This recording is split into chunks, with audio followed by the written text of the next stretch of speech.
We're back with another Dynasty price check. 2 wide receivers in today's video. It is still June 19th, so you've been watching these videos that are probably, I don't know, at this point, a week apart. That's why we're wearing the same shirt and hat and everything.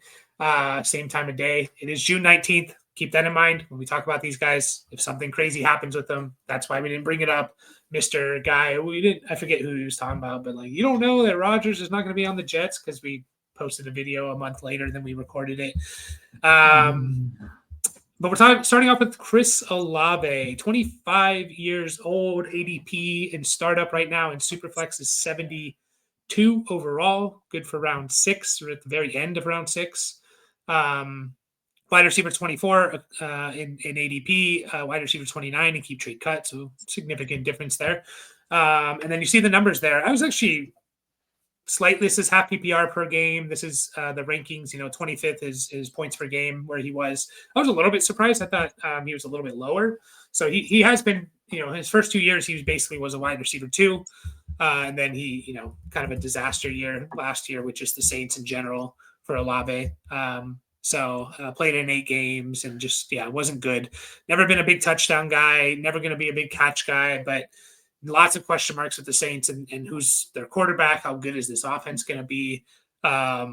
Is he just, I guess my question is he kind of falling into the path of DJ Moore and Terry McLaurin, where it's like, we know these guys are good. They're just not on the right offense. And for that reason, they have to get a quarterback in there to be good. Is he going to be in that path? And we hope he gets a quarterback soon, but it kind of all depends on that quarterback, really. Yeah, I do think that is kind of the case. The nice thing is, sorry, I know you always ask, is it this or this? And then I say yes, and then I don't really say which one I'm talking about. But yeah, no, I think it is going to be very dependent on the quarterback. The nice thing is, he does not have any kind of competition. It's basically, Brandon Cooks and, Shaheed aren't nothings, but Cooks is old, or, he's getting old. How old is Brandon Cooks? 31? Yeah, he's pretty old. 31, yeah. So, aging dude who can still play to some degree, but he's never going to be a featured guy, and Shaheed, we saw good flashes from last year before he got hurt. But outside of that, it's really Alvin Kamara's offense, obviously it's Kamara and Olave are the ones kind of running the show there, but there's only the Saints are always kind of an interesting one to watch because I feel like they win in ways that I wouldn't expect, kind of thing. I don't know how to really quantify this in my head, but I do watch a bit of the Saints, because they're in the same division as my team. So yeah, I think he's kind of in, a little bit of fantasy purgatory, definitely startable in 3 receiver leagues. But I think where he's at right now, with the concussions and stuff like that, people are scared, obviously. He went into last year as a top 12 receiver. Shit. He was wide receiver 6. Oh, this isn't last year. Yeah, but basically right around wide receiver 12 last year. And obviously the shine has kind of come off. And I think we talked about Olave last year as a good sell, I'm pretty sure, because one of the things that we pointed out, I think we found this out. I think I kind of figured this out while I was on, we were actually recording, is I don't think he's ever had a single game where he finished top 5 for the week. And obviously that's not super predictive because it depends on what everyone else is doing, but it is kind of interesting to where it's it's he's never had a single top 5 week, which is kind of weird. But yeah, obviously much better in PPR because lack of target competition and all that jazz. But I am really, really worried about Olave's, if he's a wide receiver 2, that's kind of concerning. Now, if you can buy him as your wide receiver 3 or 4, let's call it wide receiver 4, like say he's going to be the 4th guy on your team. So basically, a flex play. Like, would you be willing to go after him in that sense? Like if people are just out on him? Yeah, I guess it depends on like what I'm giving up for him. He's one of those guys where like I don't want to, if I have him, I don't want to give him up for like anything less, like for just one first. I also don't want to pay for him for like one first. I guess it depends on, again, the team that you're receiving it from, and if you can, sometimes you got to look at that and say, okay, I'm banking on this team not making the playoffs or something, or I'm putting my money in on that, and a lot of sometimes it works out. So yeah, he's in that weird, like, I don't want to give him up for less than a first. I don't really want to trade a first for him just because I think his value is going to continue to fall. But I think it could go up because he's still 25 years old, and maybe the Saints get something in there. They're not just going to suck for 2 years. That's just not how football works anymore. Real quick, going back. Yeah, go ahead. I was just going to say, I would be willing, like, let's say you won the chip, or, you lost in semifinals or something like that. Let's say you have like the 110 to 112 in this year's rookie draft. I'm good trading that for Olave. I know a lot of rookie drafts have already happened, but I just wanted to throw that out there. Yeah, that's right around where he's valued. FYI. Yeah, I think I would be too. Given depending on the makeup of my team, assuming I'm good, I don't really need him, and if he turns out like he's going to be good. Going back to your never finished top 5, it kind of makes sense because he's had 9 games of 100 yards or more. Only one of those has he scored a touchdown alongside with that, and that was his lowest total 100-yard game, 102. So 9 for 147, but no touchdown. 9 for 123, but no touchdown. So I can see that actually being true. Yeah, he's a tough one, man. He really is. Like it's really hard. We know that he's good. I would be very happy if he was like his 2022 season. He was wide receiver 25 in points per game. Like I would be extremely happy for that. And I think he could easily be, just look at like guys, like it doesn't matter how good especially these guys they're just not huge target hogs. I mean, Terry McLaurin is a perfect example. The year before Jaden Daniels came, I'm pulling up exactly what he did here, but people were out on him. The people were not excited about him. He was the wide receiver 36 in points per game, and he put up 1,000 yards. He put up 80 catches. That's the problem, though, is like the touchdowns. You need either catches or touchdowns to really be a legit guy, and it's not McLaurin's fault. It's just he had no quarterback that year, so and not a very good one, at least. So I do think Olave is just going to be that type of guy. He's going to catch 80, 85 passes. He's probably going to put up 1,000, 1,100 yards.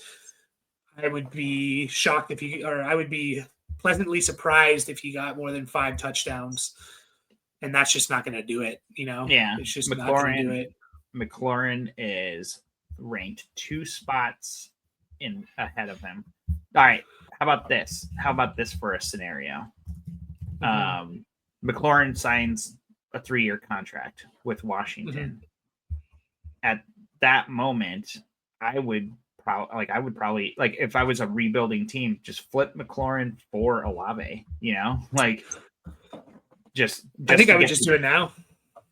I mean, if you could, yeah, but I don't. Yeah, you might be able to. Like, if you could do it now, but that if that contract does come from McLaurin, which it should, they should pay him and keep him like as like a dude that like look at what they just did. They have Daniels on a rookie contract, obviously. Yeah. Like pay the receiver who's been there the entire time, who's like been like a big part of your offense, like overpay him a little, like keep him happy and go win a Super Bowl with a rookie. Sorry, you're saying right now you want the Olave side or the McLaurin side? I would take Olave if I was rebuilding. So if you're rebuilding, okay, that's fair. If I'm just like difference. Yeah. I think if I was a team that could go either way, like in a vacuum, I think I'm just taking McLaurin because like McLaurin was like top 8 guy from like week 3 onwards after his slow start, So like Sure. I think McLaurin's going to be top 15 again, top 12 potential, top 10 potential. Man, what would Olave need to do? Like, they would just need, like, Tyler Shuck would need to be awesome for him to be that, and I just don't see that Yeah, happening. So, this was more from a rebuilding perspective. I okay. was thinking because you're shaving 5 years off of a wide receiver who, essentially like because you brought up DJ Moore and McLaurin, where it's Yeah. kind of like that the talent's there, but obviously the situation sucks. So Yeah. I think that would be. Oh, I have before I don't know if you were ready to like move on, but I do have an Olave flex. Uh, a trade that I made last year around this time, probably. I traded the hype of Will Levis. Remember that guy? Yeah. And Olave for Justin Herbert. Yeah, it's And pretty nice. I bet that guy is pretty pissed off now. 100%. He's pissed off. Josh Downs, the number one traded player in Dynasty, according to Dynasty Daddy, almost over 550 trades over the last, what do you say, a month, or maybe probably less, to be honest. But, it's Josh Downs. Still not even 24 years old. He will be when the season starts, but or shortly after, maybe. But that kind of surprised me. I mean, I guess he's only going into his third year, but I guess it's not too shocking. ADP 107, round 9, wide receiver 44 in startup value, wide receiver 36 according to Keep Trade Cut. So significant difference there. You see the numbers. His best season was last year. This is half PPR again, 10.5 points per game, 33. Good for wide receiver, 33 overall. So, Josh Downs, like, I think we all acknowledge, like, if Josh Downs was on a better team that could pass the ball, he would be a lot better. He would be a top, probably closer to top 24 guy. But he's on the Colts, and they have Anthony Richardson, and they kind of have a little bit of a crowded receiving room, and they just added Tyler Warren, which kind of could take similar targets from Josh Downs. And their backup is Daniel Jones, which is not, could be better, but I think it would be better for all these guys. But we're not talking about, their backup is, Mahomes or something. We're talking about Daniel Jones here, Vanilla Vic, as they call him. Danny Dimes is Danny Dimes is much more known, but he's a very interesting one. I kind of like getting Downs in part of a bigger trade and like getting him in of like, I'm maybe getting him in as what's looked at as like a little bit of a throw in, but then like I'm kind of banking on him having a pretty solid season for me, especially in deeper leagues. If you play in 12 teams, start 8s or something, it's probably not going to happen, but for example, our listener leagues, we play in 12 team start 12s. Guys like Josh Downs, 100% are going to be significant starters, decent starters in that. So I don't know. Are you more excited about Daniel Jones or would you be more excited about Downs if it was Daniel Jones? And let's just say you hear right now, Daniel Jones is the starter for the whole year. Where are you putting Josh Downs? Wide receiver 30, 25? Yeah, maybe 30. I don't know. I don't know. Daniel Jones does not excite me. He is a better passer from what we've seen than Richardson, but that's like a very low bar, Yeah. Yeah, and Josh Downs, like I was actually kind of surprised to look at his numbers like in his first 2 years. He's basically, in that 800-yard range, only 770 in his rookie year. That's that's a solid rookie season. Obviously, like I don't think we've mentioned it this time, but we've been a little spoiled with like, what, this guy isn't a top 12 guy right away. Like, this guy sucks. Like but yeah, and then 800 yards last year in 14 games with Anthony Richardson. I wonder how much of that came from Flacco, right? It was Flacco last year. Yeah, a decent amount, I would say. Yeah, sure. And so that shows you what he can be with a competent passer. I do think he is gonna not be very good this year, given the quarterback situation. Like, not that good, meaning like he's not going to really show what he can do. But I think he has encouraging like stats, like underlying stuff for like, yeah, like maybe you can like acquire him semi cheaply. I was actually kind of surprised to see he's being valued right around the 202. I don't get this sometimes. Like, there's no way this is right. You can't get Justin Fields for Josh Downs. Like, what? No, Like, there's no way. fucking keep trade cut. This is why trade calculators suck, you guys. Like, well, they don't suck. They are not the end all be all, you know? Like, Yeah. you definitely can use that as a starting point. And I don't know. You're going to have to find like the world's biggest Josh Downs fan. And this other guy has 6 quarterbacks and he hates Justin Fields in order to get that done. I wouldn't even do that in one quarterback. I would take Justin I know. Fields. Why? So, yeah. Why? Anyways. To your point, he was pretty close. Like, had he played the whole season, he was bordering on 85 catch, 1,000-yard season, you know? So I think that is a little bit surprising. I didn't realize, I knew he had over 800 yards. I didn't realize he missed 3 games. So, we'd have to go back and look at what that was with Flacco. Although I feel like near the end of the year, he was not too bad. Yeah, I mean, he had a couple of decent games with Richardson. I think week 10 was Richardson, week 11, but I could be completely off on that. I think you can get him cheap, especially, in deeper leagues and stuff. Don't really see a lot of trades. Like, I'm not trading a first for him. I see a couple of those, even 27, 28. Oh, absolutely not. I would just take the first. But yeah, easy. Yeah. What about? But yeah, I think there's a lot of like he shows a lot of promise, you know. Uh-huh. What about him for like Kyle Williams, straight up the rookie receiver for the Patriots, who they drafted in the 3rd round? Yeah, I feel like that's kind of it's lateral, close to a lateral move in my mind. Yeah. You know, like whoever you feel better about, you know. Obviously, like we're more excited about Drake May than we are the Colts, you know, like and what that might be. You know, I think I would rather just take Kyle Williams just because it's like, okay, I don't know. That's really tough though, because I just got done saying that Josh Downs showed promise, you know. That is kind of tough. Yeah.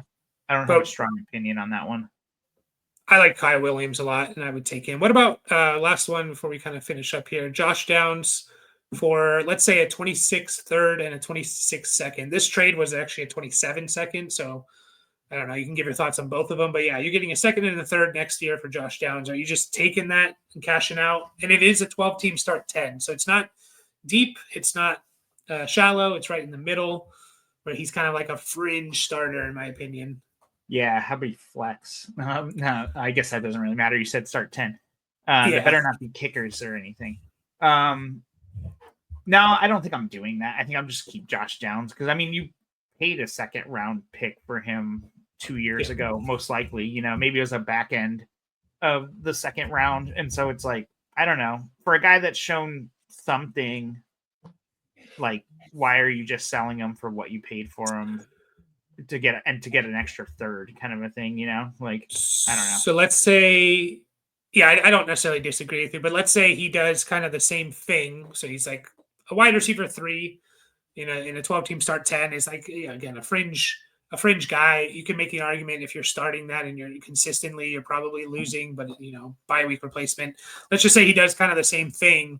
We're talking about Josh Downs in February. Are you now taking that trade? A 2nd and a 3rd for Downs, where he does basically the same thing, 800 to 950 yards, 80 catches.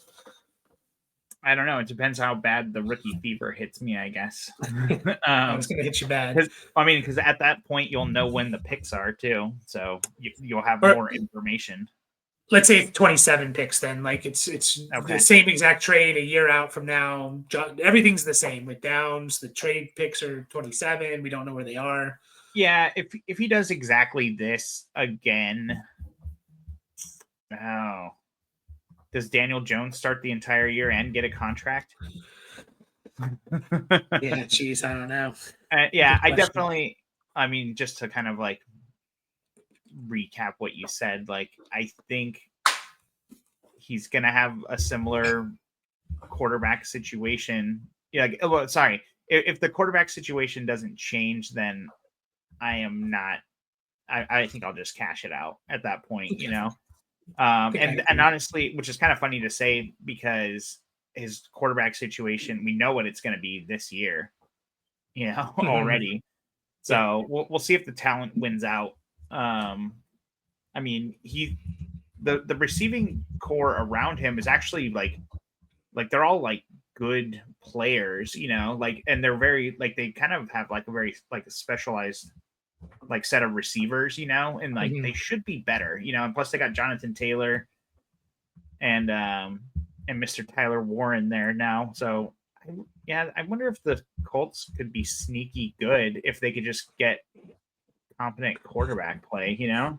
Yeah, big if. Big if when Jason Bean is the starter. Oh yeah, Jason Bean. The fourth stringer. Forgot about him. He's staring me in the face. Does he have a picture? He does. Nope. He does. Hair. Yeah. All right. Well, we're done here. We'll be back talking about some tight ends. Appreciate everyone, and we'll see you all then.